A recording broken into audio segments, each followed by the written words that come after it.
5. My friend, D minor 7 with a flat 5. What does that mean? Well, all music is viewed through the eyes of the major.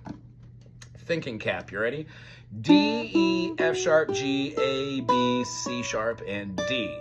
2nd fret, 4th fret. We're gonna go to the 2nd fret, 3rd fret, to the 5th fret, 2nd fret, 4th fret, and 5th. So when we play that scale, it's nothing more than our 7 notes in our diatonic scale. Well, with a D minor, we must, in any major chord, when you make your triad into a minor, you must flatten the median. That means that when you flatten your median, you are going to be putting a little bit more distance between your 1 and your 5. So this first dyad becomes a minor third rather than being the major third. And then they just flippity-flop. The other one becomes the major third. So in the key that we're talking about, D minor, the distance between the D and the F is a minor third.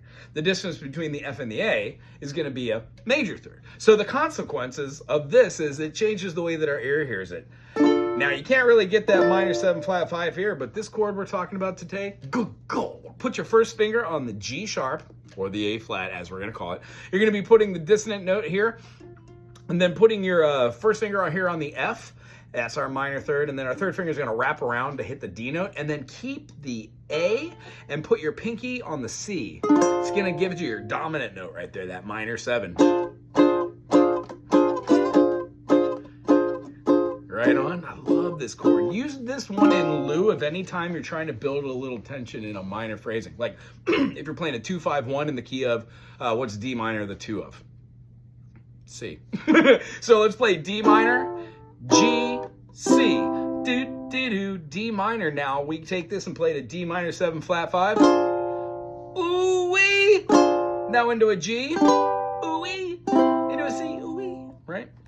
Ooh-wee, great chord. All right, now let's play another little version. Go up a minor third. Now, rather than playing your pinky, put your first fret on the 4th fret of the E right now. And then you could take your secondary finger and play both the G and the C string right now. And then go up top with your 3rd finger, the ring finger, to play just that 5th fret on the A string. Great chord.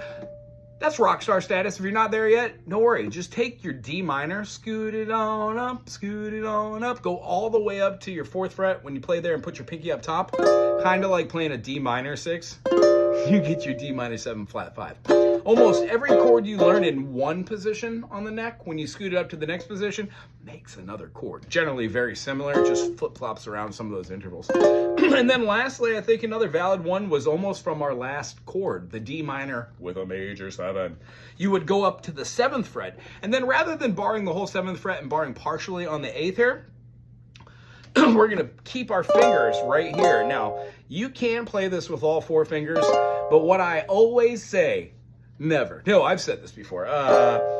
Why play with all 4 fingers when you could just play with 2 and have 2 other fingers for awesomeness? When you're playing a chord, you can move around it.